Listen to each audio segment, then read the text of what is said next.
हरि ओम हरि ओम।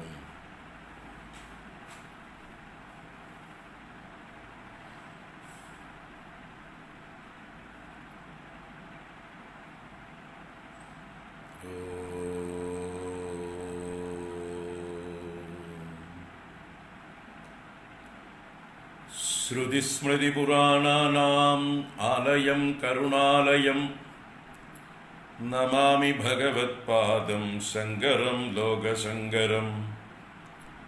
शङ्करं शङ्कराचार्यं केशवं बादरायणं सूत्रभाष्यकृतौ वन्दे भगवन्तौ पुनः पुनः। ईश्वरो गुरुरात्मेति मूर्तिभेदविभागिने व्योमवद्व्याप्तदेहाय दक्षिणामूर्तये नमः।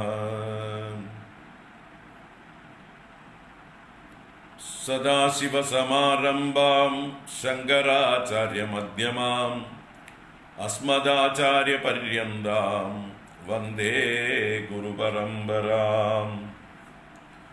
शिवं शिवकरं शान्तं शिवात्मानं शिवोत्तमं शिवमार्गप्रणेतारं प्रणतोऽस्मि सदाशिवम्।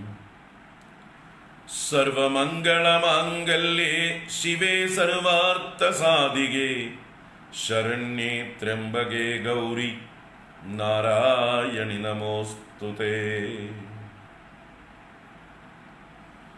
सच्चिदानन्दरूपाय विश्वोत्पत्त्यादिहेतवे तापत्रयविनाशाय श्रीकृष्णाय वयं नुमः। कृष्णाय वासुदेवाय हरये परमात्मने प्रणतक्लेशनाशाय गोविन्दाय नमो नमः। कृष्णाय वासुदेवाय देवकीनन्दनाय च नन्दगोपकुमाराय गोविन्दाय नमो नमः। नमः पङ्कजनाभाय नमः पङ्कजमालिने नमः पङ्कजनेत्राय नमस्ते पङ्कजाङ्ग्रये। पीताम्बरं करविराजितशङ्खचक्रकौमोदगी सरसिजं करुणासमुद्रं राधासहायमतिसुन्दरमन्दहासं वातालयेशमनिशं हृदि भावयामि।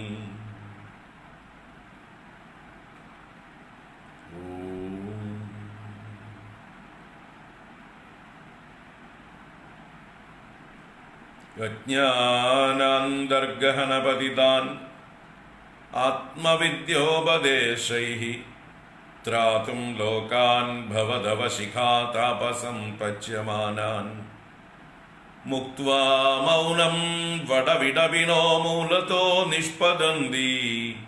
शम्भोर्मूर्तिश्चरति भुवने शङ्कराचार्यरूपा। शम्भोर्मूर्तिश्चरति भुवने शङ्कराचार्यरूपा। शम्भोर्मूर्तिश्चरति भुवने शङ्कराचार्यरूपा।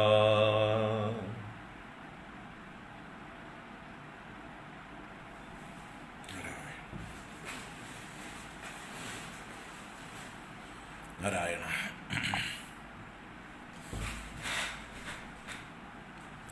हरि ओम नारायण नारायण।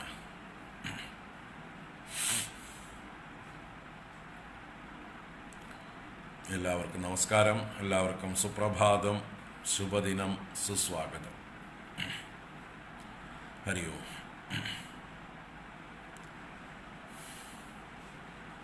ശങ്കരസ്തോത്ര തരംഗിണി പരമ്പരയിലേക്ക് ഏവർക്കും സുസ്വാഗതം. 254 ദിവസം ത്രിപുരസുന്ദരി മാനസപൂജ സ്തോത്രം 26 ദിവസത്തേക്ക് ഏവർക്കും സുസ്വാഗതം.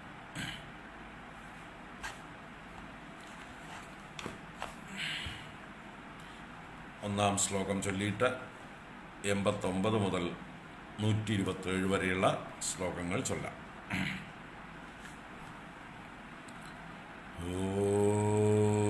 ശ്രീമഹാദേവ്യൈ നമഃ.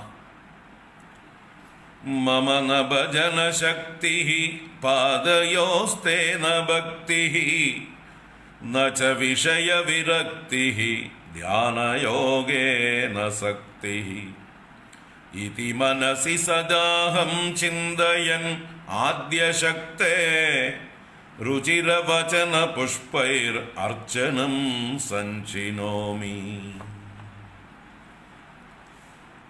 89 മുതൽ ചൊല്ലാം.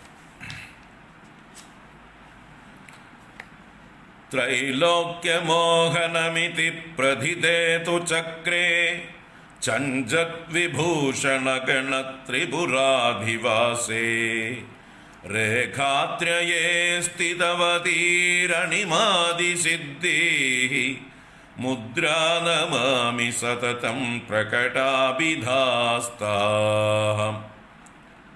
സർവാശാ പരിപൂരകേ വസുദളദ്വന്ദ്വേന വിഭ്രാജിതേ വിസ്ഫൂർജത് ത്രിപുരേശ്വരീ നിവസതൗ ചക്രേ സ്ഥിതാ നിത്യശഃ. കാമാകർഷണികാദയോ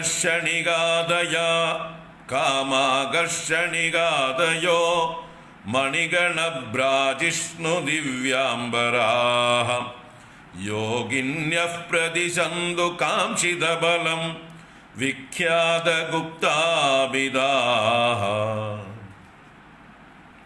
മഹേശി വസുഭിർദളൈർലസതി സർവസംക്ഷോഭണേ വിഭൂഷണഗണസ്ഫുരത്രിപുരസുന്ദരീ സദ്മനി അനംഗകുസുമാദയോ വിവിധഭൂഷണോദ്ഭാസിതാഃ ദിശന്തു മമ കാംക്ഷിതം തനുതരാശ്ച ഗുപ്താഭിധാഃ. ലസദ്യുഗദശാരകേ സ്ഫുരതി സർവസൗഭാഗ്യദേ ശുഭാഭരണഭൂഷിത ത്രിപുരവാസിനി മന്ദിരേ സ്ഥിതാ ദദതു മംഗളം സുഭഗ സർവസംക്ഷോഭിണീ മുഖ സകല സിദ്ധയോ വിദിത സമ്പ്രദായാഭിധാഃ. ബഹിർദശാരേ സർവാർത്ഥസാധകേ ത്രിപുരാശ്രയാഃ കുലകൗളാഭിധാഃ പാന്തു സർവസിദ്ധിപ്രദായികാഃ.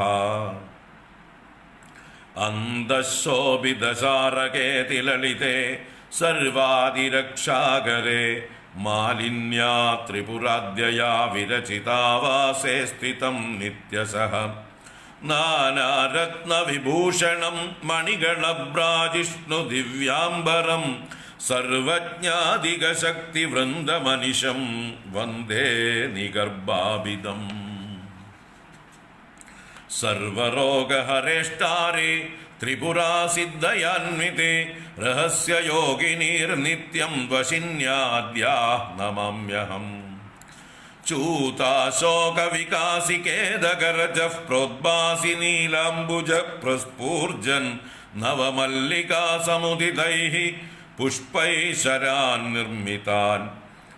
രമ്യം പുഷ്പശരാസനം സുലളിതം പാശം തദാ ചങ്കുശം വന്ദേ താവകമായുധം പരശിവേ ചക്രാന്തരാളേ സ്ഥിതം. ത്രികോണ ഉദിതപ്രഭേ ജഗതി സർവസിദ്ധിപ്രദേ യുതേ ത്രിപുരയാംബയാ സ്ഥിതവതീ ച കാമേശ്വരി.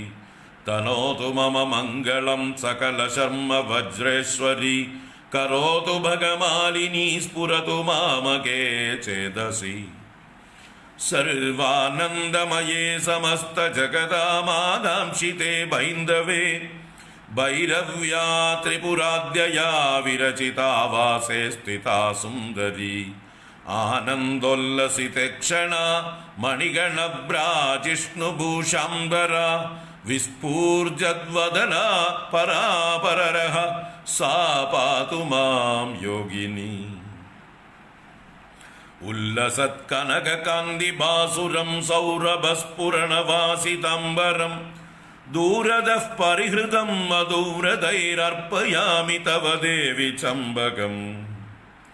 വൈരമുദ്ദതമപാസ്യ ശംഭുനാ മസ്തകേ വിനിഹതം കലച്ചലാത് ഗന്ധലുബ്ധമധുപാശ്രിതം സദാ കേതകീകുസുമമർപ്പയാമി തേ.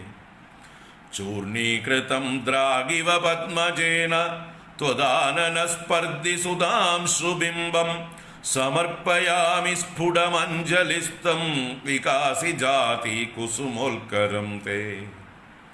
അഗരുബഹളധൂപാജസ്ര സൗരഭ്യരമ്യാം മരകതമണിരാജീരാജിഹാരിസ്രഗാഭാം ദിശി വിദിശി വിസർപ്പദ്ഗന്ധലുബ്ധാളിമാലാം ബകുളകുസുമമാലാം ഖണ്ഡപീഠേർപ്പയാമി.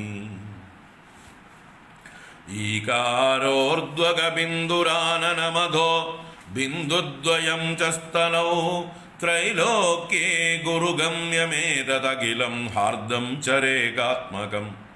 ഇത്തം കാമകലാത്മികാം ഭഗവതീം അന്തഃസമാരാധയൻ ആനന്ദാംബുധിമജ്ജനേ പ്രലഭതാം ആനന്ദധും സജ്ജനഃ.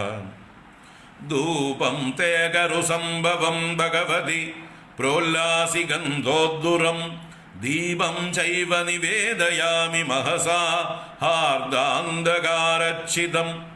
രത്നസ്വർണ വിനിർമ്മിതേഷു പരിതഃ പാത്രേഷു സംസ്ഥാപിതം നൈവേദ്യം വിനിവേദയാമി പരമാനന്ദാത്മികേ സുന്ദരീ. ജാതീകോരകതുല്യമോദനമിദം സൗവർണപാത്രേ സ്ഥിതം ശുദ്ധാന്നം ശുചിമുദ്ഗമാശ ചണകോൽഭൂതാസ്തദാ സൂപകാഃ. പ്രാജ്യം മാഹിഷമാജ്യമുത്തമമിദം ഹയ്യംഗവീനം പൃഥക് പാത്രേഷു പ്രതിപാദിതം പരശിവേ തൽ സർവമംഗീകുരു. ശിംബീസൂരണശാഖബിംബബൃഹതീ കൂഷ്മാണ്ഡകോശാതകീ വൃന്ദാകാനി പടോലകാനി മൃദുനാ സംസാദിതാന്യഗ്നിനാ സമ്പന്നാനി ച വേസവാരവിസരൈർദിവ്യാനി ഭക്ത്യാ കൃതാന്യഗ്രേ തേ വിനിവേദയാമി ഗിരിജേ സൗവർണപാത്രവ്രജേ. നിംബൂകാർദ്രകചൂതകന്ദ കദളീ കൗശാതകീ കർക്കടീ ധാത്രീ ബിൽവകരീരകൈർ വിരചിതാന്യാനന്ദചിദ്വിഗ്രഹേ രാജീഭിക്കടുതൈല സൈന്ധവ ഹരിദ്രാഭിസ്ഥിതാൻ പാതയേ സന്ധാനാനി നിവേദയാമി ഗിരിജേ ഭൂരിപ്രകാരാണി തേ. സിതയാഞ്ജിതലഡ്ഡുഗൗരജാൻ മൃദുപൂപാൻ മൃദുലാശ്ച പൂരികാഃ പരമാന്നമിദം ച പാർവതി പ്രണയേന പ്രതിപാദയാമി തേ. ദുഗ്ധമേതദനലേ സമാദിദം ചന്ദ്രമണ്ഡലനിഭം തദാ ദധി ഭാണിതം ശിഖരിണീം സിതാസിതാം സർവമംബ വിനിവേദയാമി തേ. അഗ്രേ തേ വിനിവേദ്യ സർവമമിതം നൈവേദ്യമംഗീകൃതം ജ്ഞാത്വാ തത്വചതുഷ്ടയം പ്രഥമദോ മന്യേ സുതൃപ്താം തതഃ ദേവീം ത്വാം പരിശിഷ്ടമംബ കനകാമത്രേഷു സംസ്ഥാപിതം ശക്തിഭ്യഃ സമുപാഹരാമി സകലം ദേവേശി ശംഭുപ്രിയേ. വാമേന സ്വർണപാത്രീമനുപമ പരമാന്യേന പൂർണ്ണാം ദദാനാം അന്യേന സ്വർണദർവീം നിജജനഹൃദയാഭീഷ്ടദാം ധാരയന്തീം സിന്ദൂരാരക്തവസ്ത്രാം വിവിധമണിലസദ്ഭൂഷണാം മേചകാംഗീം തിഷ്ടന്തീം അഗ്രതസ്തേ മധുമദമുദിതാം അന്നപൂർണാം നമാമി. പങ്ക്ത്യോപവിഷ്ടാൻ പരിതസ്തു ചക്രം ശക്ത്യാ സ്വയാ ലിംഗിതവാമഭാഗാൻ സർവോപചാരൈഃ പരിപൂജ്യ ഭക്ത്യാ തവാംബികേ പാരിഷദാൻ നമാമി. പരമാമൃതമത്ത സുന്ദരീ ഗണമധ്യസ്ഥിതമർക്കഭാസുരം പരമാമൃത ഗുർണിദേക്ഷണം കിമപി ജ്യോതിരുപാസ്മഹേ പരം. ദൃശ്യത്തെ തവ മുഖാംബുജം ശിവേ ശ്രൂയത്തെ സ്ഫുടമനാഹതധ്വനിഃ अर्चने तव गिरामगोचरेण प्रयाति विषयान्तरं मनः त्वन्मुखाम्बुज विलोकनोल्लसत्प्रेम निश्चल विलोचनद्वयीम् उन्मनीमुपगतां सभामिमां भावयामि परमेशितावकीम् चक्षुः पश्यतु नेह किञ्चन परं घ्राणं न वाजिग्रतु श्रोत्रं हन्द शृणोतु न त्वगभिनः स्पर्शं समालम्बताम् जिह्वा वेत्तु न वा रसं मम परं युष्मत्स्वरूपामृते नित्यानन्द विघूर्णमाननयने नित्यं मनोमज्जतु यस्त्वां पश्यति पार्वती प्रतिदिनं ध्यानेन तेजोमयीं मन्ये सुन्दरि तत्त्वमेतदखिलं वेदेषु निष्ठां गतम् यस्तस्मिन् समये तवार्चनविधौ आनन्दसान्द्राशयो यातोऽहं तदभिन्नतां परशिवे सोऽयं प्रसादस्तव गणादिनादं वडुगं च योगिनीः क्षेत्रादिनादं च विधिक् च दुष्टये सर्वोपचारैः परिपूज्य भक्तितो निवेदयामो बलिमुक्तयुक्तिभिः वीणामुपाङ्गे खलु वादयन्त्यै निवेद्य शेषं खलु शेषिकायै सौवर्णभृङ्गार विनिर्गतेन जलेन शुद्धाचमनं विधेहि ताम्बूलं विनिवेदयामि विलसत्कर्पूरकस्तूरिकाजातिपूगलवङ्गचूर्णकदिरैः भक्त्या समुल्लासितम् स्फूर्जद्रत्नसमुद्गकप्रणिहितं सौवर्णपात्रे स्थितैः दीपैरुज्ज्वलमन्नचूर्णरचितैरारात्रिकं गृह्यताम् काचिद्गायति किन्नरी कळपदं वाद्यं ददानोर्वशी रम्भा नृत्यति केळिमञ्जुळपदं मातः पुरस्तात्तव कृत्यं प्रोज्य सुरस्त्रियो मधुमदव्यागूर्णमानेक्षणं नित्यानन्दसुधाम्बुधिं तव मुखं पश्यन्ति हृष्यन्ति च ताम्बूलोद्भासि वक्त्रैस्त्वदमलवदनालोकनोल्लासि नेत्रैः चक्रस्तैः शक्तिसङ्गैः परिहृतविषयासङ्गमाकर्ण्यमानम् गीतज्ञाभिः प्रकामं मधुरसमधुरं वादितं किन्नरीभिः वीणाझङ्गारनादं कलय परशिवानन्दसन्दानहेतोः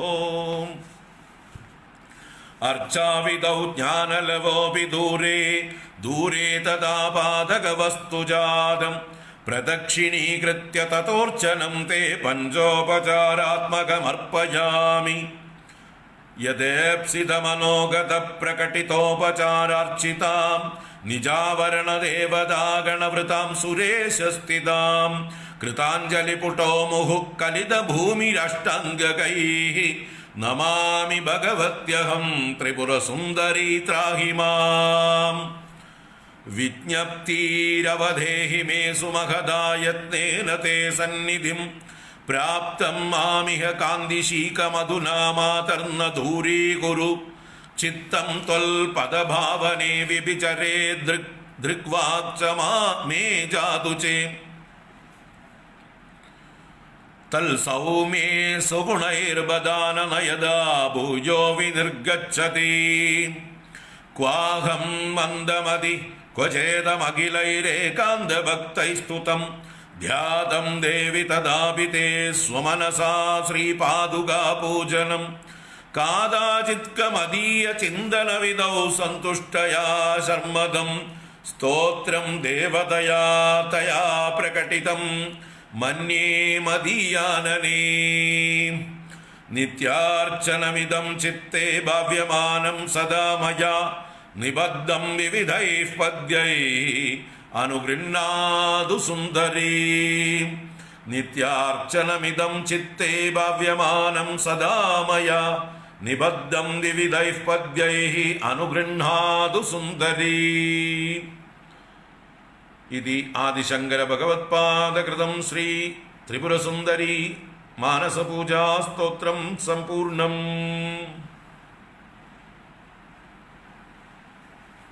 ഹരി ഓം.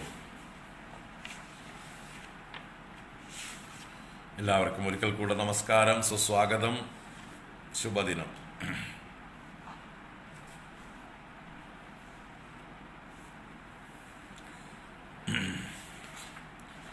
അപ്പോൾ ദേവിക്ക് മധുര പലഹാരങ്ങളും പായസത്തോടും കൂടിയുള്ള നൈവേദ്യം വളരെ വിശദമായി സമർപ്പിച്ചു. അതിനുശേഷം ദേവിയുടെ വിഭൂതികളായ ശക്തികൾക്ക്, പാർഷദന്മാർക്ക് ഒക്കെ ശിഷ്ടമായിരിക്കുന്നതെല്ലാം വിഭജിച്ചു കൊടുത്തു.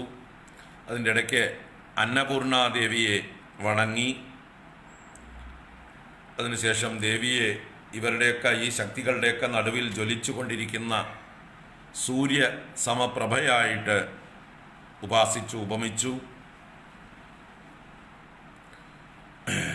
അത് കഴിഞ്ഞ് ഇന്നലെ കണ്ട ഭാഗങ്ങൾ 114 മുതൽ 116 വരെയുള്ളൂ. 3 ശ്ലോകങ്ങളാണ് ഇന്നലെ കണ്ടത്.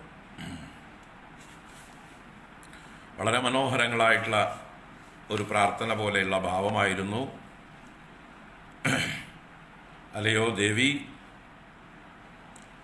ഈ സ്തോത്രങ്ങൾ ചൊല്ലുകയും അമ്മയെ ധ്യാനിക്കുകയും ചെയ്യുന്നതായിട്ടുള്ള എൻ്റെ മുമ്പിൽ അമ്മയുടെ മുഖാംബുജം ഞാനിതാ കാണുന്നു, അഥവാ എൻ്റെ ഹൃദയത്തിൽ ഞാൻ അമ്മയുടെ മുഖകമലം കാണുന്നു. ദൃശ്യതേ തവ മുഖാംബുജം ശിവേ ശ്രൂയതേ സ്ഫുടമനാഹതധ്വനി. എൻ്റെ ഉള്ളിൽ, എൻ്റെ ഹൃദയത്തിൽ, ആ അനാഹതത്തിൽ അത്ഭുതകരമായിട്ടുള്ള ആ നാദങ്ങൾ, ദേവി ധ്യാനപരമായിട്ടുള്ള ആ നാദങ്ങൾ ഞാൻ ശ്രവിക്കുന്നു. അതുപോലെ അമ്മയെ അർച്ചിക്കുന്നതായിട്ടുള്ള സമയത്ത് എൻ്റെ മനസ്സ് വേറെ വിഷയാന്തരങ്ങളിലേക്കൊന്നും പോകുന്നില്ല, വേറെ ഒരു ചിന്തയും വരുന്നില്ല. അർച്ചനേ തവ ഗിരാം അഗോചരേണ പ്രയാതി വിഷയാന്തരം മനഃ. മമ മനഃ വിഷയാന്തരം ന പ്രയാതി. വേറൊരു വിഷയത്തെക്കുറിച്ചും ചിന്തയില്ല, എപ്പോഴും അമ്മയുടെ ചിന്ത തന്നെ ഉള്ളൂ എന്ന് പറഞ്ഞു. അത് കഴിഞ്ഞ് ദേവിയുടെ സഭയിലുള്ള എല്ലാവരും തന്നെ ഒരു ഉന്മന്യാവസ്ഥയെ പ്രാപിച്ചിരിക്കുന്നു. ഒരു നിർവൃതിയിൽ, ആനന്ദത്തിൽ മുഴുകി എല്ലാവരും എന്തെന്നില്ലാത്തൊരവസ്ഥയെ പ്രാപിച്ചിരിക്കുന്നു. അങ്ങനെ ഞാൻ അവരെ ഭാവന ചെയ്യുന്നു എന്ന് 115 ശ്ലോകത്തിൽ കണ്ടു. ത്വന്മുഖാംബുജ വിലോകനോല്ലസത് പ്രേമനിശ്ചല വിലോചനദ്വയീം. അങ്ങയുടെ മുഖകമലം നോക്കി ആ വർദ്ധിച്ചു വരുന്നതായിട്ടുള്ള പ്രേമം കൊണ്ട് നിശ്ചലമായ 2 കണ്ണുകളോടുകൂടിയവരായിട്ട് ഉന്മനീമുപഗതാം, ഉന്മന്യാവസ്ഥയെ പ്രാപിച്ച, മനസ്സിനെ അതിക്രമിച്ച, മനസ്സില്ലാത്ത ഒരു സ്തബ്ധമായ നിശ്ചലമായ സമാധി നിലയെ പ്രാപിച്ചിരിക്കുന്നു. ഇമാം സഭാം, ഈ സഭ, അങ്ങനെയുള്ള താവകീം സഭാം ഹേ പരമേശി അഹം ഭാവയാമി. അമ്മയുടെ ആ സഭയെ എല്ലാവരും ഒരു അമ്മയെ ദർശിച്ച് ആനന്ദ നിർവൃതിയിൽ സമാധി നിഷ്ഠരെ പോലെ വേറൊരു ചിന്തയുമില്ലാതെ നിറഞ്ഞിരിക്കുന്ന ആ സഭയെ ഞാൻ എൻ്റെ ഭാവനയിൽ കാണുന്നു. അങ്ങനെ ഞാനും ആ അവസ്ഥയെ പ്രാപിക്കുന്നു. ദേവിയുടെ സഭാവാസികളെല്ലാം ഏതൊരവസ്ഥയെ പ്രാപിച്ചിരിക്കുന്നതായി ഞാൻ ധ്യാനിക്കുന്നുവോ, ഈ സ്തോത്രപാരായണം കൊണ്ട്, മാനസികമായിട്ടുള്ള ഈ പൂജ കൊണ്ട് ഞാനും ആ ഒരു ധന്യാവസ്ഥയെ, ആ ഒരു നിശ്ചലാവസ്ഥയെ, ആ ഒരു മനസ്സിനെ ജയിച്ച അവസ്ഥയെ, സമാധി നിലയെ ഞാനും അനുഭവിക്കുന്നു എന്ന് താല്പര്യം. ഇനി ഇതാ എൻ്റെ ഇന്ദ്രിയങ്ങളും എൻ്റെ മനസ്സും എപ്പോഴും ദേവിയുടെ ചിന്തയിലും പ്രവൃത്തിയിലും തന്നെ മുഴുകട്ടെ എന്ന് പ്രാർത്ഥിക്കുകയാണ്. ചക്ഷുഃ പശ്യതുനേഹ കിഞ്ചന പരം ഗ്രാണം നവാജിഗ്രതു ശ്രോത്രം ഹന്ത ശൃണോതു ന ത്വകവിന സ്പർശം സമാലംബദാം ജിഹ്വാവേർത്തു നവാരസം മമ പരം യുഷ്മത് സ്വരൂപാമൃതേ നിത്യാനന്ദ വിഘൂർണമാന നയനേ നിത്യം മനോമജ്ജതു. അപ്പൊ എൻ്റെ ചക്ഷുസ് വേറൊന്നും കാണാതിരിക്കട്ടെ. ഇഹ പരം കിഞ്ചന ന പശ്യതു, അന്യമായിട്ടുള്ളത് ഒന്നും തന്നെ കാണാതാവട്ടെ. എപ്പോഴും എൻ്റെ കണ്ണുകളിൽ ദേവി നിറഞ്ഞു നിൽക്കട്ടെ. ഘ്രാണം വാ പരം ന ജിഗ്രതു, എൻ്റെ ഘ്രാണേന്ദ്രിയം, എൻ്റെ നാസിക വേറൊരു മണവും ഒരു ഗന്ധവും ഘ്രാണിക്കാതിരിക്കട്ടെ, ദേവീപരമായ ഗന്ധത്തിൽ മുഴുകിയിരിക്കട്ടെ. ശ്രോത്രം ഹന്ത ശൃണോതു ന, എൻ്റെ ശ്രോത്രേന്ദ്രിയം ദേവിയിൽ നിന്ന് അന്യമായതൊന്നിനെയും ശ്രവിക്കാതിരിക്കട്ടെ, എപ്പോഴും ദേവീപരമായ സ്തുതികൾ കേട്ടുകൊണ്ടിരിക്കട്ടെ. ത്വകബി ന സ്പർശം സമാലംബതാം, എൻ്റെ ത്വക്കിന്ദ്രിയം വേറെ ഒരു സ്പർശത്തിലും ആശ്രയിക്കാതിരിക്കട്ടെ, ഒരു സുഖത്തിനു വേണ്ടിയും കൊതിക്കാതിരിക്കട്ടെ. ദേവീപരമായിട്ടുള്ള കാര്യങ്ങളിൽ സ്പർശം ഉണ്ടാവട്ടെ. ജിഹ്വാവാ രസം നവേത്തു, എൻ്റെ നാവ് ദേവീപരമായിട്ടുള്ള പ്രസാദാദികളിലല്ലാതെ, ദേവിയുടെ നാമ ഉച്ചാരണത്തിലല്ലാതെ വേറൊന്നിലും രസം കാണാതിരിക്കട്ടെ. വേറെ ലോകത്തിൽ ഒരു വിഷയവും എൻ്റെ നാവിനെ രസിപ്പിക്കാതിരിക്കട്ടെ. അതുപോലെ എൻ്റെ മനഃ യുഷ്മത് സ്വരൂപാമൃതേ നിത്യാനന്ദ വികൂർണമാന നയനേ നിത്യം പരം മജ്ജതു, എൻ്റെ മനസ്സ് അമ്മയുടെ സ്വരൂപാമൃതത്തിൽ ആനന്ദം കൊണ്ട് നിറഞ്ഞിരിക്കുന്ന, ആ കറങ്ങിക്കൊണ്ടിരിക്കുന്ന ഉന്മാദാവസ്ഥയെ പ്രാപിച്ചിരിക്കുന്ന നയനങ്ങളോട് കൂടിയതായിട്ടുള്ള ദേവിയുടെ രൂപത്തിൽ എൻ്റെ മനസ്സ് എപ്പോഴും മുഴുകട്ടെ, അതിൽ രമിക്കട്ടെ, വേറൊരു ചിന്തയും എൻ്റെ മനസ്സിൽ ഉണ്ടാവാതിരിക്കട്ടെ എന്ന് നല്ലൊരു പ്രാർത്ഥന പ്രാർത്ഥിച്ചു.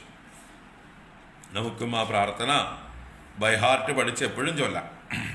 ആ ഒരു ശ്ലോകമെങ്കിലും, മറ്റു ശ്ലോകങ്ങളൊന്നും പഠിച്ചില്ലെങ്കിലും ഈ 116-ാമത്തെ ശ്ലോകം വളരെ പ്രധാനം. അത് എപ്പോഴും പ്രാർത്ഥിക്കാം.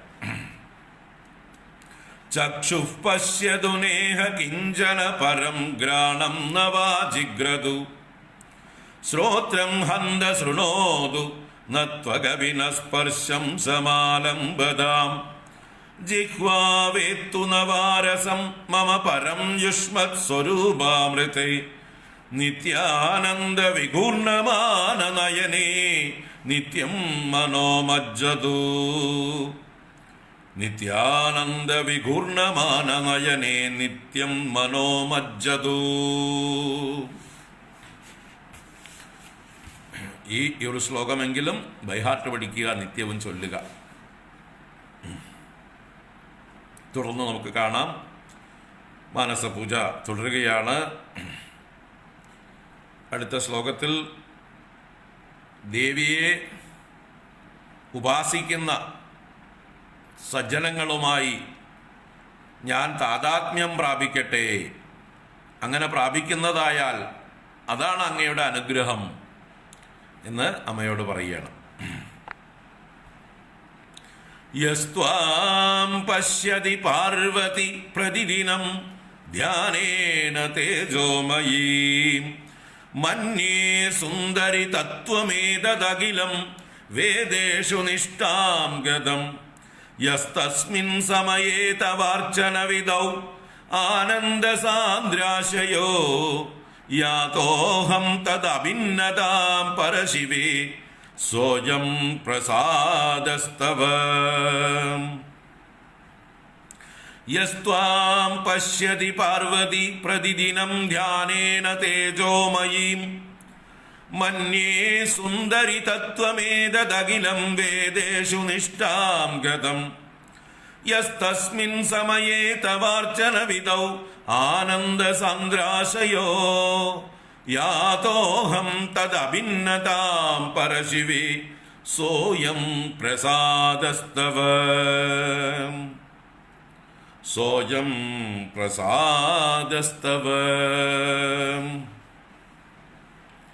അപ്പോൾ പൂജയെല്ലാം കഴിഞ്ഞാൽ പിന്നെ നമുക്ക് കിട്ടേണ്ടത് എന്താണ്? പ്രസാദം വേണ്ടേ? ദേവിയിൽ നിന്ന് പ്രസാദം കിട്ടണം. ആ പ്രസാദം സ്വയം പ്രസാദസ്തവ, ഇതാണ് ദേവിയിൽ നിന്ന് എനിക്ക് കിട്ടേണ്ട പ്രസാദം. അപ്പോൾ വേറെ നൈവേദ്യങ്ങളൊക്കെ അവിടെ ഇരിക്കട്ടെ, എനിക്ക് കിട്ടേണ്ട ഏറ്റവും പ്രഥമമായിട്ടുള്ള പ്രസാദം ഇതാകുന്നു എന്നാ പറയണത്. സ്വയം പ്രസാദസ്തവ സഹ അയം, ആ ഇതാണ്, ഈ ഞാൻ പ്രാർത്ഥിക്കുന്ന ഈ വിഷയമാണ് എനിക്ക് പ്രസാദമായി നൽകേണ്ടത്. ഏതാണ് പ്രസാദം? പ്രസാദം എന്ന് പറഞ്ഞാൽ നമ്മുടെ മനസ്സിൻ്റെ പ്രസന്നത തന്നെയാണ് പ്രസാദം, അല്ലേ?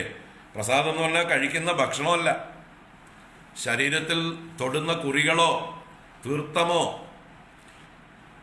അല്ലെങ്കിൽ ചെവിയിലോ തലയിലോ ചൂടുന്ന പൂക്കളോ, അതൊക്കെ പ്രതീകാത്മകമായ പ്രസാദം. യഥാർത്ഥ പ്രസാദം എന്താണ്? ഇതൊക്കെ കൊണ്ട് നമുക്ക് ഉണ്ടാവേണ്ടത് എന്താണ്? ഈ പ്രസാദം നമ്മൾ സേവിക്കുമ്പോൾ നമുക്ക് ഉണ്ടാവേണ്ടത് നമ്മുടെ മനസ്സിൻ്റെ പ്രസന്നതയാണ്, മനസ്സിൻ്റെ നിറവാണ്, മനസ്സിൻ്റെ പൂർണ്ണതയാണ്, ആനന്ദം തന്നെയാണ്. അതിനെ തന്നെയാണ് പ്രസാദം എന്ന് പറയുന്നത്. പ്രസാദേ സർവദുഃഖാനാം ഹാനിരസ്യോപജായതേ. ആ ഒരു മനസ്സ് പ്രസന്നമാകുമ്പോൾ എല്ലാ ദുഃഖങ്ങളുടെയും ഹാനി ഉണ്ടാവുന്നു എന്ന് ഗീതാകാരൻ പറയുന്നുണ്ട്. അപ്പോൾ മനസ്സിൻ്റെ പ്രസാദം എല്ലാ ദുഃഖത്തിൻ്റെയും നിവൃത്തിയുടെ സ്ഥാനമാകുന്നു. ഇപ്പം നമ്മൾ ഈശ്വര പൂജകളെല്ലാം കഴിച്ച് അതിൽ നിന്ന് കിട്ടുന്നതായിട്ട് പ്രസാദം സേവിക്കുമ്പോൾ നമ്മുടെ മനസ്സ് നിറഞ്ഞ് നിർവൃതിയിൽ ആറാടണം, നല്ല ആനന്ദത്തിൽ മുഴുകണം. അതാണ് പ്രസാദത്തിൻ്റെ തത്വം. എന്ത് കിട്ടിയാലും പ്രസാദിക്കുക. നമ്മൾ അങ്ങോട്ട് സമർപ്പിച്ച വസ്തുക്കൾ വളരെ ശ്രേഷ്ഠങ്ങളായ വസ്തുക്കളായിരിക്കും. തിരിച്ചു കിട്ടുന്നതൊക്കെ എന്താണോ അവിടുത്തെ നിർമാല്യം, എന്താണോ അവിടുത്തെ പ്രസാദം, അതിൻ്റെ ഗുണദോഷങ്ങളെ നമ്മൾ ചിന്തിക്കുന്നേ ഇല്ല.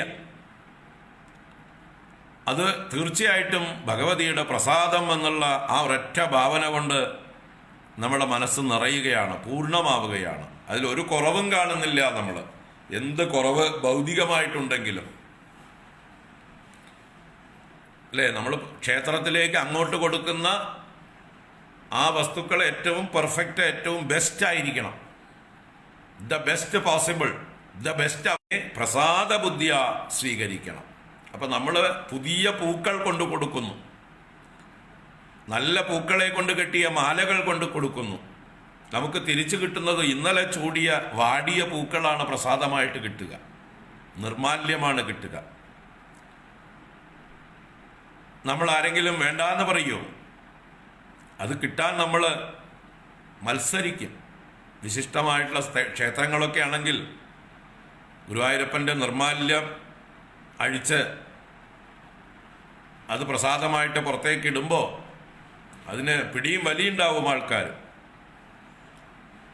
അത് വാടിയ പൂവാണെന്ന് നമ്മൾ കാണുന്നില്ല. ഗുരുവായൂരപ്പൻ ചാർത്തി അനുഗ്രഹിച്ച ആ ഗുരുവായൂരപ്പൻ്റെ പരിപൂർണമായിട്ടുള്ള അനുഗ്രഹം അതിൽ നിറഞ്ഞിരിക്കുന്നു. അത് സ്വീകരിക്കുമ്പോൾ നമ്മുടെ ഹൃദയം നിറയുന്നു, പ്രസാദം അഥവാ പ്രസന്നത ഉണ്ടാകുന്നു. അതുപോലെ ഏത് വസ്തുവാണെങ്കിലും നമ്മൾ അങ്ങോട്ട് കൊടുത്തത് ഇങ്ങോട്ട് കിട്ടുമ്പോൾ അതിൽ എന്തെങ്കിലും ന്യൂനതകൾ ഉണ്ടാവാം. അതൊന്നും നമ്മൾ കാണാൻ പാടില്ല, അല്ലേ? നമ്മൾ പല ക്ഷേത്രങ്ങളിലും നാളികേരവും പഴവും പൂജയ്ക്ക് കൊണ്ട് കൊടുക്കും. നാളികേരവും പഴവും പൂജയ്ക്ക് കൊണ്ട് കൊടുത്താൽ ചില ക്ഷേത്രങ്ങളിലൊക്കെ പൂജാരി തിരക്ക് കാരണം മാറിപ്പോകും നാളികേരം തമ്മിൽ. നമ്മൾ വലിയ നാളികേരം വീട്ടിലുണ്ടായത് കൊണ്ട് കൊടുത്തതാണ്, തിരിച്ചു കിട്ടിയത് ഒരു ചെറിയ നാളികേരത്തിൻ്റെ കഷ്ണങ്ങളാണ്. നമ്മൾ അവിടെ നിന്ന് മത്സരിക്കുകയോ തർക്കിക്കുകയോ, ഇതല്ല എൻ്റെ നാളികേരം വലുതാണ് എന്ന് പറയാൻ പാടുമോ? ചിലപ്പോൾ അത് വേറെ ആരെങ്കിലും കൊണ്ടുപോയി കഴിഞ്ഞിട്ടുണ്ടാവും, നമുക്ക് കിട്ടാൻ വൈകി, കിട്ടിയത് ചെറുതാണ്. ഇനിയിപ്പോൾ ആ ശാന്തി എന്ത് ചെയ്യും? പാവം അയാൾക്ക് തിരക്കിൻ്റെ ഇടയിൽ ഇത് ഓരോരുത്തരെയും നോട്ട് ചെയ്ത് ഐഡൻറ്റിഫിക്കേഷൻ മാർക്സ് വെച്ചിട്ട് കൊടുക്കാൻ പറ്റുമോ? അതൊന്നും സാധ്യമല്ല. അപ്പോൾ എന്ത് ചെയ്യണം? കിട്ടിയത് വാങ്ങിച്ച് സന്തോഷമായിട്ട് പോകണം. കാരണം നമ്മൾ അങ്ങോട്ട് കൊടുത്തു കഴിഞ്ഞാൽ കഴിഞ്ഞു, പിന്നെ അതിൽ നമുക്കൊരവകാശമില്ല. അങ്ങോട്ട് കൊടുക്കാനുള്ളത് കൊടുത്തു, ഇങ്ങോട്ട് കിട്ടുന്നത് എന്തും ദേവിയുടെ അനുഗ്രഹം, പ്രസാദം. ഇത് നമ്മുടേതല്ല. അങ്ങോട്ട് കൊടുത്തു കഴിഞ്ഞാൽ പിന്നെ അത് നമ്മുടേതല്ല. അപ്പോൾ പിന്നെ കണക്ക് പറഞ്ഞ് വാങ്ങിക്കാൻ പാടില്ല. അല്ല, വീട്ടിലേക്ക് ചട്നിക്ക് കണക്കാക്കിയിട്ടാണ് നാളികേരവും കൊണ്ട് പൂജയ്ക്ക് പോയതെങ്കിൽ നിങ്ങൾ സമർപ്പിച്ചിട്ടില്ല എന്നർത്ഥം. ചട്നി കണക്കാക്കിയിട്ട് ഇഡ്ഡലി അടുപ്പത്ത് വെച്ചിട്ടാണ് ഇത് കൊണ്ടുവന്നിട്ട് വേണം ചട്നി അരയ്ക്കാന്ന് പറഞ്ഞിട്ട് പോയിരുന്നു, അത് കിട്ടിയില്ല, മാറിപ്പോയി. അപ്പോൾ പൂജാരിയോട് ശണ്ട കൂടുക. അതൊന്നും പൂജാവിധികളിൽ പെട്ടതല്ല. അത് നിങ്ങൾക്ക് അപ്പം നിങ്ങൾ ചെയ്തിട്ടില്ല, ചെയ്യേണ്ട രീതിയിൽ സമർപ്പിച്ചിട്ടില്ല. സമർപ്പിച്ചു കഴിഞ്ഞാൽ പിന്നെ അവകാശമില്ല, പിന്നെ കിട്ടിയതൊക്കെ പ്രസാദം. ചിലപ്പോൾ 4 പഴം കൊണ്ട് കൊടുത്തു, 2 എണ്ണം പൂജാരി അവിടെ മാറ്റിവെച്ച് 2 എണ്ണം നമുക്ക് തരും. പാവം പൂജാരിക്ക് വളരെ ചുരുങ്ങിയ വരുമാനമായിരിക്കും, അയാൾക്ക് ഇതൊക്കെ കൊണ്ടുപോയിട്ട് വേണം വീട്ടിൽ കഴിയാൻ. അത് അയാൾ മാറ്റിവെച്ചാൽ അതിലും കണക്ക് പറയരുത്, അതിലും മനസ്സിൽ യാതൊന്നും തോന്നരുത്, സന്തോഷമായിട്ട് വാങ്ങിക്കണം.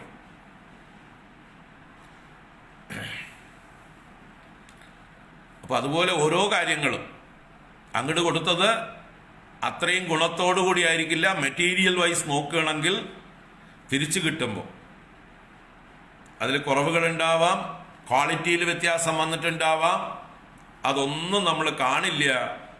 പ്രസാദം എന്ത് കിട്ടിയാലും പ്രസന്നതയോടെ സ്വീകരിക്കുക, എന്നിട്ടോ അത് മറ്റുള്ളവരുമായി പങ്കുവെക്കുക. അതാണ് പ്രസാദത്തിൻ്റെ പ്രത്യേകത. പ്രസാദം ഒറ്റയ്ക്ക് കഴിക്കാൻ പാടില്ല എന്ന് നമ്മുടെ പൂർവികർ പറയും. കിട്ടിയാൽ ഉടനെ മറ്റുള്ളവരുമായിട്ട് പങ്കുവെച്ച് കഴിക്കുക. ആ സന്തോഷത്തെ നമ്മൾ പങ്കിടുകയാണ്, ആനന്ദത്തെ മറ്റുള്ളവർക്കും പകർന്നു കൊടുക്കുകയാണ്.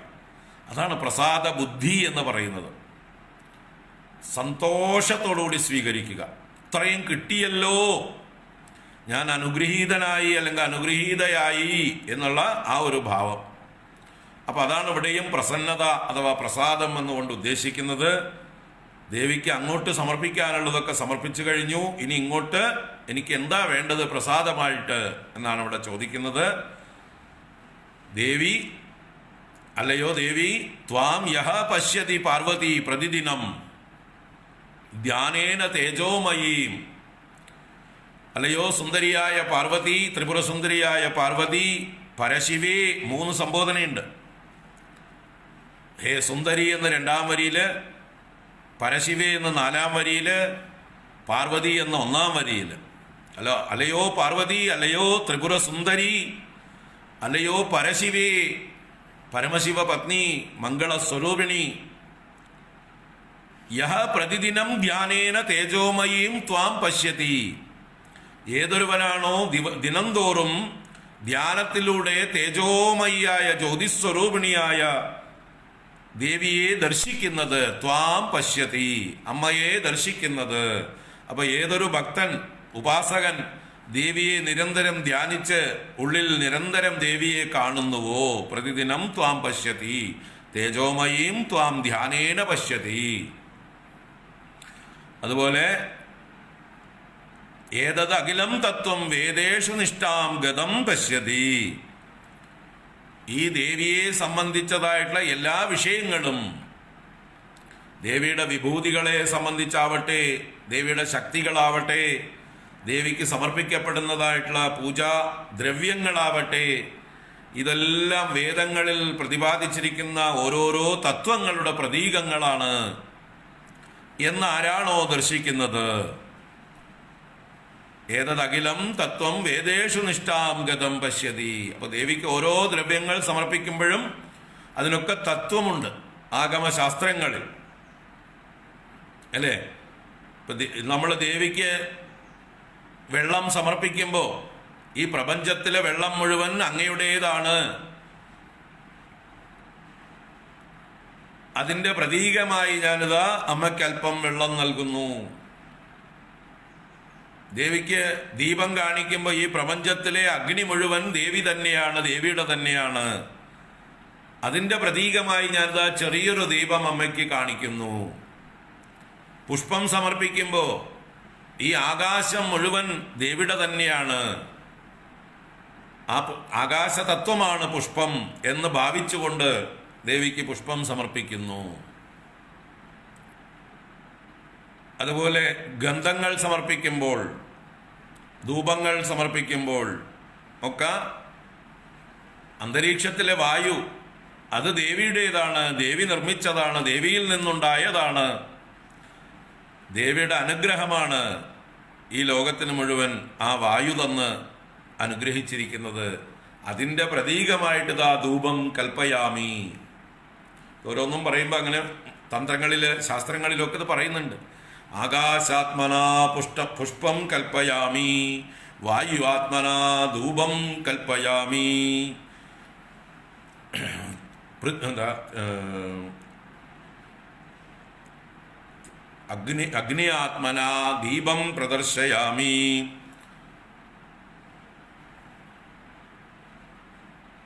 അപ്പിൻ്റെ സ്വരൂപമായിട്ട് ജലതത്വമായിട്ട് നിവേദ്യവും വെള്ളം കൊടുക്കുന്നതെല്ലാം അർഘ്യപാദ്യാദികളൊക്കെ കൊടുക്കുന്നത് അപ്പിൻ്റെ തത്വമായിട്ടാണ്.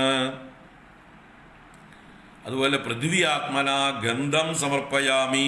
ഗന്ധമെന്നാൽ ചന്ദനം മുതലായ ഗന്ധങ്ങളൊക്കെ പൃഥ്വി തത്വമായിട്ട് സമർപ്പിക്കുകയാണ്. ഇങ്ങനെ ഓരോ ദ്രവ്യങ്ങൾക്കും ഓരോ തത്വമുണ്ട്. ഈ പ്രപഞ്ചം മുഴുവൻ ദേവിയുടേതാണ്, ദേവി തന്നതാണ്, ദേവിയുടെ വിഭൂതിയാണ്. അതിനെ നമ്മൾ എടുത്ത് സേവിക്കുന്നു ധാരാളം, നമ്മുടെ ഇഷ്ടം പോലെ. അപ്പോൾ അതിനുള്ള കൃതജ്ഞത പ്രകടിപ്പിക്കുകയാണ്. ദേവി, ഇതൊന്നും എൻ്റേതല്ല, ഇതെല്ലാം അമ്മ തന്നത് തന്നെയാണ്. അതിൽ നിന്ന് അല്പം എടുത്തത് അമ്മയ്ക്കും സമർപ്പിക്കുന്നു. അമ്മയ്ക്ക് സമർപ്പിച്ചിട്ട് അമ്മയുടെ പ്രസാദമായി ബാക്കി ഞാൻ സ്വീകരിക്കുന്നു. അപ്പൊ ഈ പ്രപഞ്ചത്തിലെ എന്ത് അനുഭവിക്കുമ്പോഴും നമ്മൾ ദേവിയുടെ പ്രസാദം എന്ന ഭാവത്തിൽ അനുഭവിക്കുക. ശ്വാസോച്ഛ്വാസം ചെയ്യുമ്പോൾ ദേവിയുടെ പ്രസാദമായി ആ ധൂപം ഘ്രാണിക്കുന്നു എന്ന് വിചാരിക്കുക. ദേവിക്ക് നമ്മൾ പൂജയ്ക്ക് ധൂപം ഘ്രാണിക്കാറുണ്ട്. ധൂപം അഗ്രാപയാമി എന്ന് പറഞ്ഞ് കാണിക്കും. വാസ്തവത്തിൽ ആ ധൂപത്തിൻ്റെ ഗുണം ആർക്കാ കിട്ടുന്നത്? നമുക്ക് തന്നെ അപ്പപ്പ കിട്ടുന്നുണ്ട്, അല്ലേ? നമ്മളാണ് അനുഭവിക്കുന്നത് ആ ധൂപത്തിൻ്റെ സുഗന്ധം.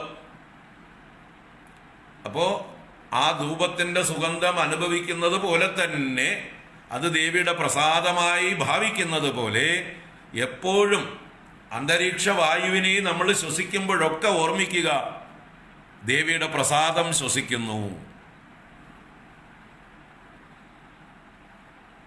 അതുപോലെ ചെവിയിലാണ് നമ്മൾ പൂക്കൾ ചൂടുക. ചെവിയിലാണ് പൂക്കൾ ചൂടേണ്ടത്. സ്ത്രീകൾ തലയിൽ ചൂടും. തത്വത്തിൽ ചെവിയിലാണ് ചൂടേണ്ടത്. ഭക്തന്മാരെ ഭക്തി കൊണ്ട് ശിരസിൽ ചൂടുന്നു. ദേവിയുടെ പാദത്തിൽ പൂജിച്ചതായിട്ടുള്ള ആ പുഷ്പത്തെ, നിർമാല്യത്തെ ശിരസിൽ ചൂടുന്നത് ഭക്തി കൊണ്ട് ബുദ്ധിയിൽ ധരിക്കുന്നു. ഭക്തിപൂർവം ഞാൻ ശിരസിൽ ധരിക്കുന്നു എന്ന് താല്പര്യം.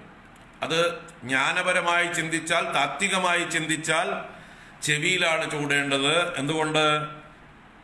ആകാശതത്വമാണ് പുഷ്പം, ആകാശതത്വമാണ് ചെവി. ആകാശത്തിൽ നിന്നാണ് ചെവി ഉണ്ടായത്, ശബ്ദത്തിൽ നിന്നാണ് ആകാശവും ഉണ്ടായത്, ശബ്ദത്തിൽ നിന്നാണ് ശ്രോത്രേന്ദ്രിയവും ഉണ്ടായത്. ശബ്ദം കേൾക്കാനുള്ള ഇന്ദ്രിയമാണ് ശ്രോത്രേന്ദ്രിയം. അപ്പോൾ ഒരേ തന്മാത്രയിൽ നിന്നാണ് ആകാശവും ശ്രോത്രേന്ദ്രിയവും ഉണ്ടായത്. ആകാശം അതിഭൂതം, ശ്രോത്രേന്ദ്രിയം അധ്യാത്മം. രണ്ടും ഒരേ തത്വമാണ്. ആകാശത്തിൻ്റെ ഒരു മിനിയേച്ചറാണ് ചെവി.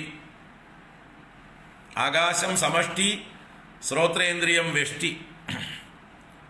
അപ്പൊ ആകാശതത്വമായ പുഷ്പത്തെ ചെവിയിൽ ഞാൻ ചൂടുമ്പോൾ ആ ശബ്ദസ്വരൂപമായിരിക്കുന്ന ആകാശത്തെ ഞാൻ എൻ്റെ ശ്രോത്രത്തിന് അലങ്കാരമായി സ്വീകരിക്കുന്നു, അനുഗ്രഹമായി സ്വീകരിക്കുന്നു.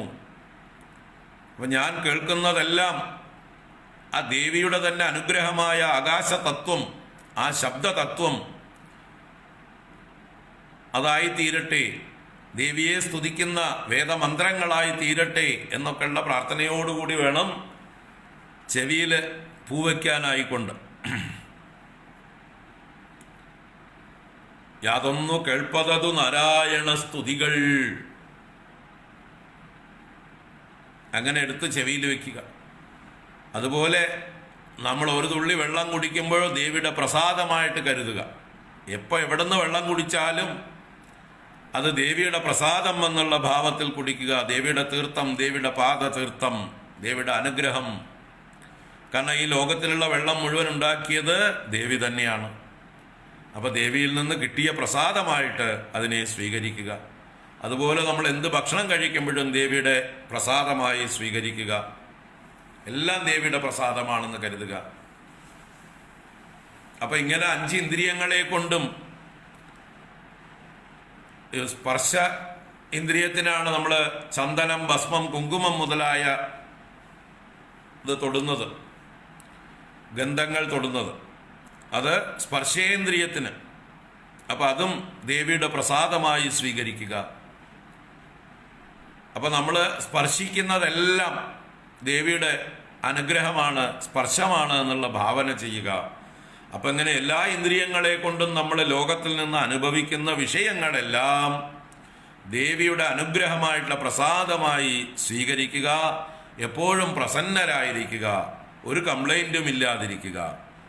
എന്ത് കിട്ടിയാലും ദേവിയുടെ പ്രസാദം, ദേവിയുടെ അനുഗ്രഹം. അന്നവസ്ത്രാദി മുട്ടാതെ തന്നു രക്ഷിച്ചു ഞങ്ങളെ ധന്യരാക്കുന്ന നീ ഒന്നു തന്നെ ഞങ്ങൾക്കു തമ്പുരാൻ എന്ന് പ്രാർത്ഥിച്ച പോലെ എല്ലാം നൽകി 5 വിഷയങ്ങളും, ശബ്ദം, സ്പർശം, രൂപം, രസം, ഗന്ധം എന്നുള്ള രീതിയിൽ 5 തരം വിഷയങ്ങളും നമുക്ക് യഥേഷ്ടം നൽകിക്കൊണ്ടിരിക്കുന്നത് ദേവി തന്നെയാണ്. ആ കിട്ടുന്ന വിഷയങ്ങളെല്ലാം തന്നെ ദേവിയുടെ പ്രസാദമായി സ്വീകരിക്കുക.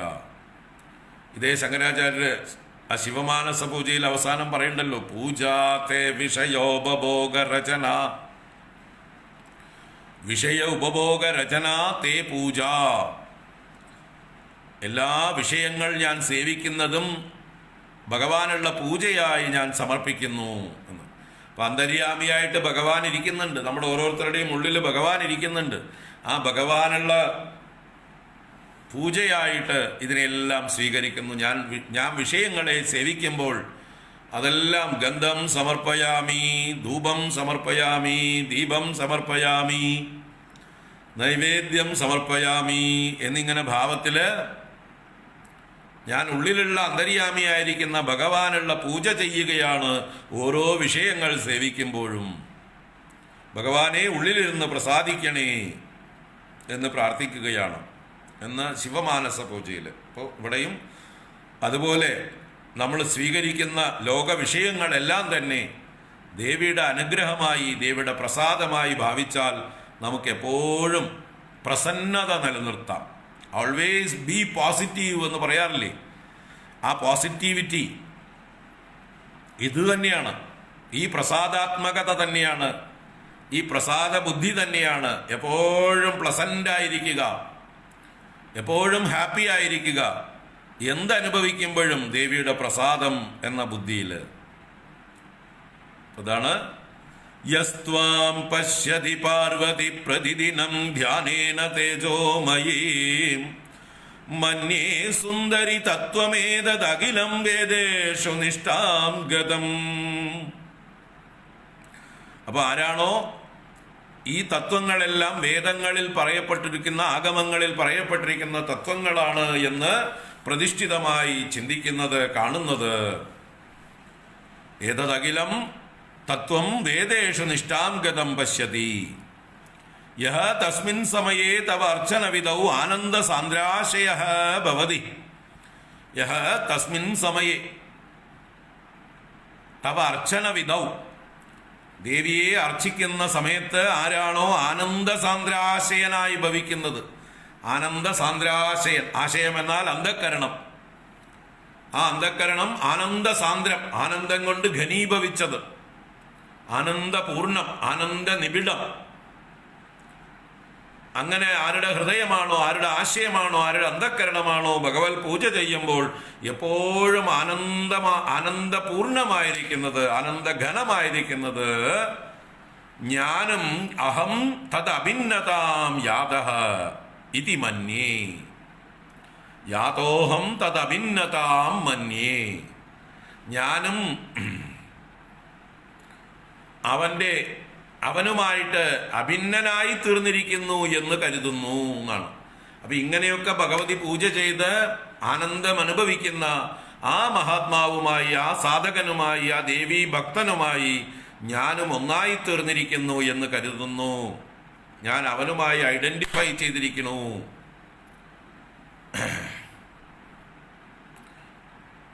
എന്ന് ഞാൻ കരുതുന്നു എന്ന്. അങ്ങനെ ഞാൻ കരുതുന്നത് സഹ അയം തവ പ്രസാദ, ഇതാണ് അമ്മയുടെ പ്രസാദം. അപ്പൊ എനിക്കിങ്ങനെ ചിന്തിക്കാൻ കഴിയണം. ആരൊക്കെ ലോകത്ത് ദേവിയെ പൂജിക്കുന്നുവോ എന്നിട്ട് ആനന്ദിക്കുന്നുവോ അവരുടെ ഉള്ളിൽ അവരുമായി താതാത്മ്യം പ്രാപിച്ച് അവരനുഭവിക്കുന്ന ആനന്ദം അതേസമയം ഞാനും അനുഭവിക്കണം എന്ന് വെച്ചാൽ എന്താ താല്പര്യം? ഇവിടെ എനിക്ക് എപ്പോഴും പൂജിക്കാൻ സാധിച്ചു എന്ന് വരില്ല. അപ്പോൾ എവിടെയൊക്കെ ആരൊക്കെ ദേവിയെ പൂജിക്കുന്നുവോ അവരുമായി ഞാൻ താതാത്മ്യം പ്രാപിക്കട്ടെ, അവരിലൂടെ ഞാൻ ദേവിയെ പൂജിക്കാൻ ഇടയാവട്ടെ, എന്നിട്ട് അവരിലൂടെ അവരനുഭവിക്കുന്ന ആനന്ദം അമ്മയുടെ പ്രസാദമായി ഞാനും അനുഭവിക്കുമാറാകട്ടെ.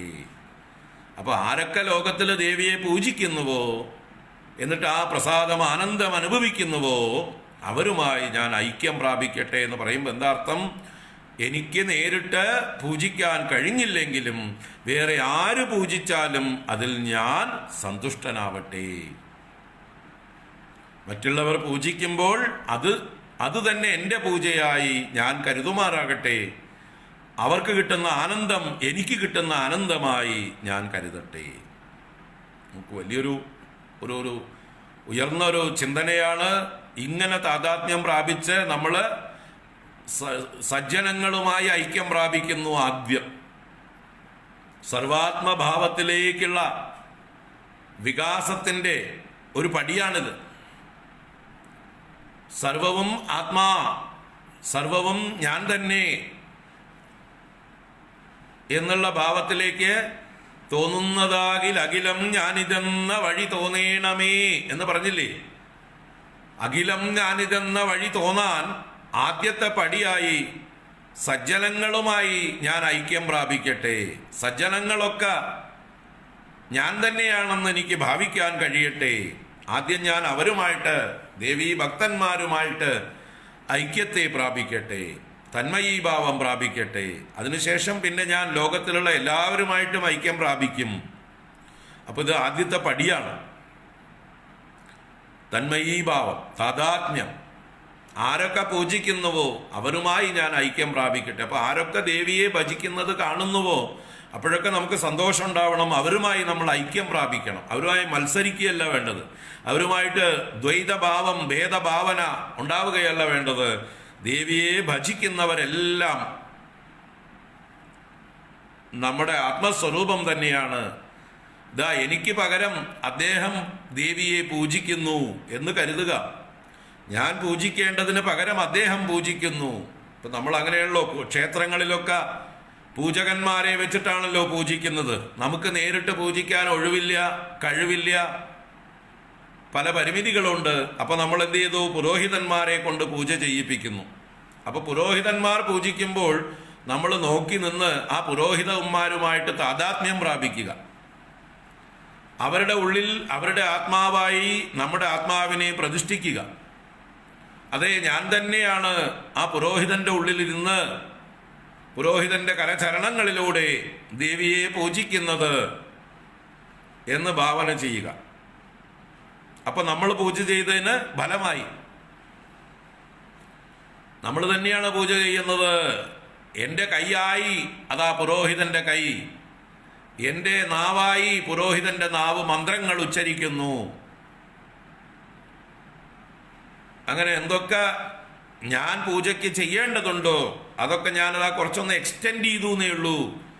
ആ പുരോഹിതന്റെ ശരീരത്തിലൂടെ ഞാൻ അതെല്ലാം പ്രകടിപ്പിക്കുന്നു. അപ്പൊ ആ പുരോഹിതനും ഞാനും തമ്മിൽ അഭേദഭാവം. ഞാൻ തന്നെയാണ് അദ്ദേഹം എന്ന് ഭാവന ചെയ്ത്, അതിനാണ് നമ്മൾ പല പൂജകളും ചെയ്യുമ്പോൾ ഭർത്താവ് പൂജ ചെയ്യുമ്പോൾ ഭാര്യ തൊട്ടു നിന്നാ മതി എന്ന് പറയും. ഒന്ന് തൊട്ടു നിന്നാ മതി എന്ന് പറയും, അല്ലേ? ഇപ്പൊ ബലികർമ്മങ്ങളോ പൂജാകർമ്മങ്ങളോ ഒക്കെ ചെയ്യുമ്പോൾ ഒരാൾ ചെയ്യുമ്പോൾ വേറൊരാൾ തൊട്ടു നിന്നാൽ അവർക്ക് ആ ബലം എന്ന് പറയും. എന്തുകൊണ്ട്? ആ ഒരു തൊട്ടു നിൽക്കുമ്പോൾ ആ ഒരു തന്മയീ ഭാവം ഉണ്ടാവണം. ഇത് ഞാനും കൂടി ചെയ്യാണ്, ഞാനും കൂടി ഇവിടെ അംഗമാണ്, ഇതിൽ ഇൻവോൾവ്ഡ് ആണ്, എൻ്റെ കൈയായിട്ടാണ് അദ്ദേഹം പ്രവർത്തിക്കുന്നത്. എനിക്ക് കൈ ഒഴിവില്ല, അല്ലെങ്കിൽ എനിക്ക് വേറെ പരിമിതികളുണ്ട്. അതുകൊണ്ട് ഇദ്ദേഹത്തിൻ്റെ കൈകൊണ്ട് ഞാൻ ചെയ്യിക്കുന്നു, ഞാൻ തന്നെയാണ് അതിലൂടെ ചെയ്യുന്നത് എന്ന് ഭാവന ചെയ്തുകൊണ്ട് ആ ചെയ്യുന്ന ആളെ തൊട്ടു നിന്നാൽ നമുക്ക് ആ ഫലം കിട്ടും. ഭർത്താവ് ചെയ്യുമ്പോൾ ഭാര്യ തൊട്ടു നിന്നാൽ മതി, അച്ഛനോ അമ്മയോ ചെയ്യുമ്പോൾ മക്കൾ തൊട്ടു നിന്നാൽ മതി, മക്കൾ ചെയ്യുമ്പോൾ അമ്മ തൊട്ടു നിന്നാൽ മതി. അപ്പം ആ ഫലം കിട്ടുമെന്ന് പറയും. ഇവിടെ തൊടുക എന്നുള്ളത് ഒരു ഫിസിക്കൽ ടച്ച് വേണമെന്നില്ല, മനസ്സുകൊണ്ട് തൊട്ടാൽ മതി, മനസ്സുകൊണ്ട് താദാത്മ്യം പ്രാപിച്ചാൽ മതി. അപ്പൊ ആരൊക്കെ പൂജ ചെയ്യുന്നുവോ അവരുമായിട്ടൊക്കെ നമുക്ക് താദാത്മ്യം പ്രാപിക്കാൻ ശ്രമിക്കാം. എന്ത് നല്ലൊരു ഭാവനയാണ്.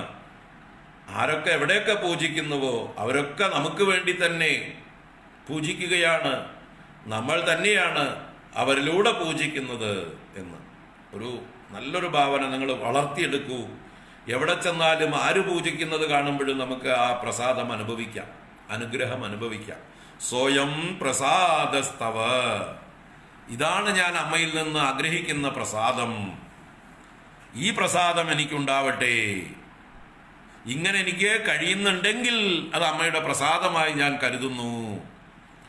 ഇങ്ങനെ എല്ലാവരുമായും താദാത്മ്യം പ്രാപിച്ച് അവർ ചെയ്യുന്ന കർമ്മങ്ങളൊക്കെ ഞാൻ ചെയ്യുന്നതായിട്ട് എനിക്ക് ഭാവന ചെയ്യാൻ കഴിഞ്ഞാൽ അതാണ് അമ്മയുടെ പ്രസാദമെന്ന് ഞാൻ കരുതുന്നു. അമ്മ എന്നിൽ പ്രസാദിച്ചിരിക്കുന്നു. അങ്ങനെ ചിന്തിച്ചു നോക്കൂ. അപ്പോൾ നമ്മൾ കിടന്ന കിടപ്പിൽ വയ്യാതെ കിടക്കുകയാണെങ്കിലും അപ്പുറത്തോ ഇപ്പുറത്തോ ആരെങ്കിലുമൊക്കെ പൂജ ചെയ്യുന്നുണ്ടെങ്കിൽ മനസ്സുകൊണ്ട് അവരുമായി താദാത്മ്യം പ്രാപിക്കുക. നമ്മൾ കിടന്ന കിടപ്പിൽ തന്നെ കിടന്നോളൂ, കുഴപ്പമില്ല. എണീക്കാൻ വയ്യെങ്കിൽ അവിടെ തന്നെ കിടന്നോളൂ.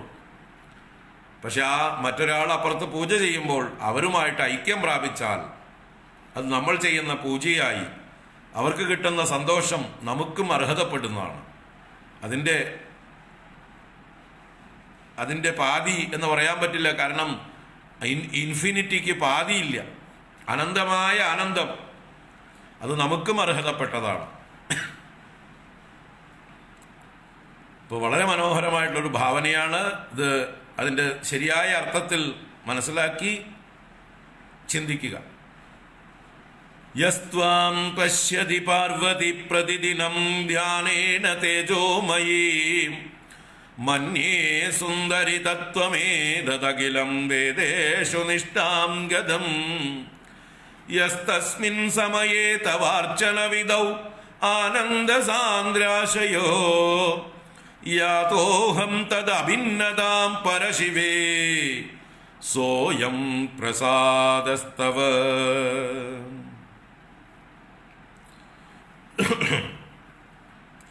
ഗണാദിനാദം വടുഗം ച യോഗിനീഃ ക്ഷേത്രാദിനാദം ച വിദിക്ചതുഷ്ടയേ സർവോപചാരൈ പരിപൂജ്യ ഭക്തിതോ നിവേദയാമോ ബലിമുക്തയുക്തിഭിഃ.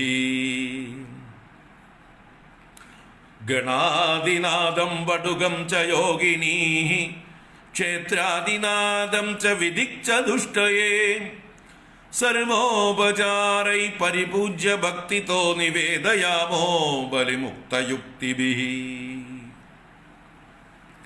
നമ്മൾ അകത്തേക്ക് പ്രവേശിക്കുമ്പോൾ ഈ ശ്രീപുരത്തിൻ്റെ അല്ലെങ്കിൽ ശ്രീചക്രത്തിൻ്റെ ആവരണങ്ങളിലേക്ക് പ്രവേശിക്കുന്നതിന് മുമ്പ് 4 കോണുകളിൽ 4 പേരെ വണങ്ങിയിട്ടാണ് അകത്തേക്ക് പ്രവേശിച്ചത്. ഇവിടെ അപ്പോൾ അവർക്ക് വീണ്ടും ബലി സമർപ്പിക്കുന്നു. ആരൊക്കെയാണ് അവര്? ഗണാധിനാഥനും വടുകനും യോഗിനിയും ക്ഷേത്രപാലനും. അപ്പൊ അവരെ അതാത് സ്ഥാനങ്ങളിൽ, അതാണ് വിദിക് ചതുഷ്ടയെ. വിദിക്ക് എന്നാൽ ദിക്കല്ല, കോണുകളെയാണ് വിദിക്കുകൾ എന്ന് പറയുന്നത്. ദിക്ക് എന്ന് പറയുന്നത് കിഴക്ക്, തെക്ക്, പടിഞ്ഞാറ്, വടക്ക്. വിദിക്ക് എന്ന് പറയുമ്പോൾ കിഴക്ക്, തെക്ക്, തെക്ക് പടിഞ്ഞാറ്, വടക്ക് പടിഞ്ഞാറ്, വടക്ക് കിഴക്ക്, ഈ മൂലകള് വിദിക്കുകൾ. അപ്പൊ വിദിക് ചതുഷ്ടയെ 4 വിദിക്കുകളിലുള്ള ഗണാധിനാഥൻ അഥവാ ഗണനാഥൻ, ഗജനാഥൻ അല്ലെങ്കിൽ ഗണപതി ഭഗവാൻ, വടുക ഭൈരവൻ എന്നതായിട്ടുള്ള പടിഞ്ഞാറ് ഭാഗത്ത്. അപ്പോൾ തെക്ക് കിഴക്ക് ഗണനാഥനെയും തെക്ക് പടിഞ്ഞാറ് വടുക ഭൈരവനെയും കന്നിമൂലയില്, അതുപോലെ വടക്ക് പടിഞ്ഞാറ് യോഗിനിമാരെയും ക്ഷേത്രപാലനെ വടക്ക് കിഴക്കും. ക്ഷേത്രാദിനാദം. അപ്പൊ ക്ഷേത്രപാലനെ വടക്ക് കിഴക്കുമായിട്ട് സർവ ഉപചാരൈഹി ഭക്തിദഃ പരിപൂജ്യ, എല്ലാ ഉപചാരങ്ങളോടും ഭക്തിപൂർവം പൂജിച്ച്, നന്നായി പൂജിച്ച്, ഉക്തയുക്തിഭിഹി ബലിം നിവേദയാമഹ. ഉക്തയുക്തിഭിഹി, ഉക്തയുക്തികൾ എന്ന് പറഞ്ഞാൽ വേദങ്ങളിലും ശാസ്ത്രങ്ങളിലുമൊക്കെ പറയപ്പെട്ടിരിക്കുന്ന യുക്തികളോടുകൂടെ എന്ന് പറഞ്ഞാൽ പറയപ്പെട്ട നിയമപ്രകാരം, ശാസ്ത്രപ്രകാരം ഭക്തിയോടുകൂടി ഞാൻ ബലികളെ സമർപ്പിക്കുന്നു, അവർക്കുള്ളതായിട്ടുള്ള പൂജാദ്രവ്യങ്ങളെ ഞാൻ സമർപ്പിക്കുന്നു. മറ്റത് വരുമ്പോൾ തൊഴുതുകൊണ്ട് വരികയാണ് ചെയ്തത്. ഇനി തിരിച്ചു പോകുമ്പോൾ എല്ലാവർക്കും എന്താണ് അർഹിക്കുന്നതായിട്ടുള്ള ബലി സമർപ്പിക്കുകയാണ്, എല്ലാവർക്കും നിവേദ്യങ്ങൾ സമർപ്പിക്കുകയാണ് എന്നർത്ഥം.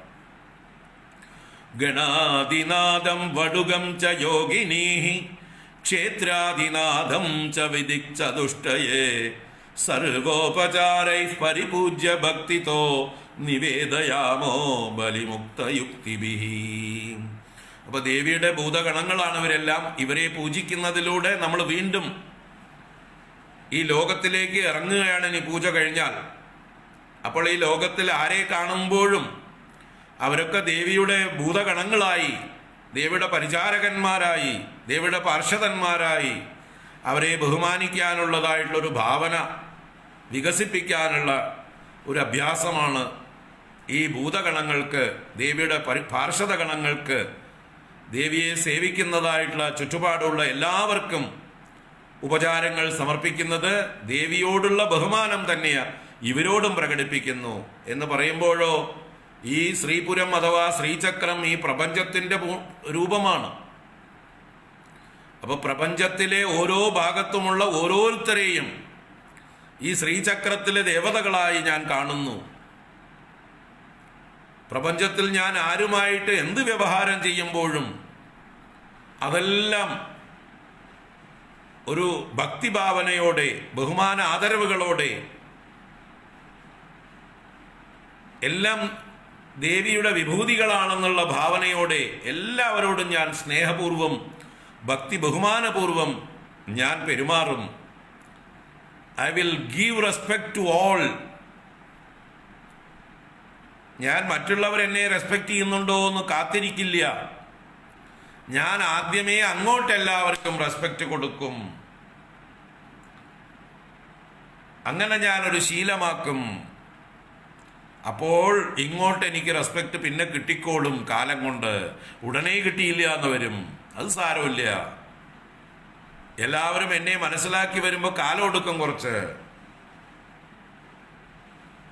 കുറച്ച് കാലം കഴിയുമ്പോൾ ആളുകൾക്ക് മനസ്സിലാവും, ഇവൻ ആള് ശുദ്ധനാണ്, ഇവൻ ആത്മാർത്ഥമായിട്ടാണ് നമ്മളെ ബഹുമാനിക്കുന്നത്, ഇത് ജാടയല്ല, കാര്യം കാണാനുള്ള വേഷം കെട്ടല്ല, ഇത് സിൻസിയറാണ് എന്ന് കാലം കഴിയുമ്പോൾ ആളുകൾ മനസ്സിലാക്കും, തിരിച്ചു വരും.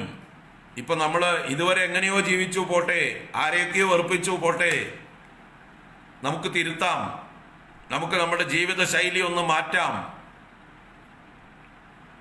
നമുക്ക് ചുറ്റും കാണുന്നവരെയൊക്കെ ദേവിയുടെ വിഭൂതികളായി, ദേവിയുടെ പാർഷദന്മാരായി, ഭൂതഗണങ്ങളായി, സേവകന്മാരായി, പരിചാരകന്മാരായി, ദേവിയുടെ ഗവർണേഴ്സായിട്ട് ഓരോ അധികാരികളെയും നമുക്ക് കാണാം. ദേവി നിശ്ചയിച്ച ആളുകളാണ് ഓരോ സ്ഥാനത്തിരിക്കുന്നത്. അപ്പൊ അവരെ ചെന്ന് റെസ്പെക്ട് ചെയ്യുക. അപ്പൊ തീർച്ചയായിട്ടും അവരിങ്ങോട്ടും റെസ്പെക്ട് ചെയ്യുന്ന ഒരു കാലം വരും. ഇങ്ങനെ എല്ലാവരും പരസ്പരം ബഹുമാനിക്കുകയും സ്നേഹിക്കുകയും സേവിക്കുകയും ചെയ്തുകൊണ്ട് കഴിഞ്ഞാൽ എന്ത് സുഖമായിരിക്കും ഈ ലോകം. എല്ലാവരും ദേവിയുടെ മക്കൾ, ദേവിയുടെ കുടുംബക്കാർ, ദേവിയുടെ വിഭൂതികൾ. മാതാമേ പാർവതീ ദേവി പിതാ ദേവോ മഹേശ്വരഃ ബാന്ധവാ ശിവഭക്താശ്ച സ്വദേശോ ഭുവനത്രയം. ഈ ആശയം ഈ രീതിയിലും പ്രാബല്യത്തിൽ വരുത്താം നമുക്ക്. മാതാമേ പാർവതീ ദേവി പിതാ ദേവോ മഹേശ്വരഃ ബാന്ധവാ ശിവഭക്താശ്ച സ്വദേശോ ഭുവനത്രയം.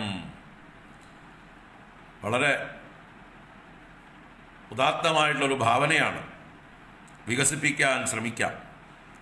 ഗണാദിനാദം വടുകം ച യോഗിനീഹി ക്ഷേത്രാദിനാദം ച വിദിക്തദുഷ്ടയേ സർവോപചാരൈഃ പരിപൂജ്യ ഭക്തിതോ നിവേദയാമോ ബലിമുക്തയുക്തിഭിഃ. നിവേദയാമോ ബലിമുക്തയുക്തിഭിഃ. ഇന്നവിടെ നിൽക്കട്ടെ, നാളെ തുടരാം. ഓം കായേന വാചാ മനസേന്ദ്രിയൈർവാ ബുദ്ധ്യാത്മനാ വാ പ്രകൃതേ സ്വഭാവാത് കരോമി യദ്യത് സകലം പരസ്മൈ നാരായണായേതി സമർപ്പയാമി. ഓം ശാന്തി ശാന്തി ശാന്തി. ഹരി ഓം. ശ്രീ ഗുരുഭ്യോ നമഃ. ഹരി ഓം. നാരായണ.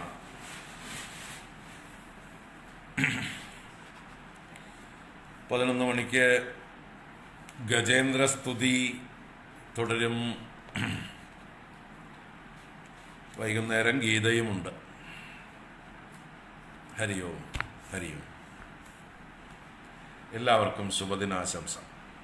ഹരി ഓം. നാരായണ.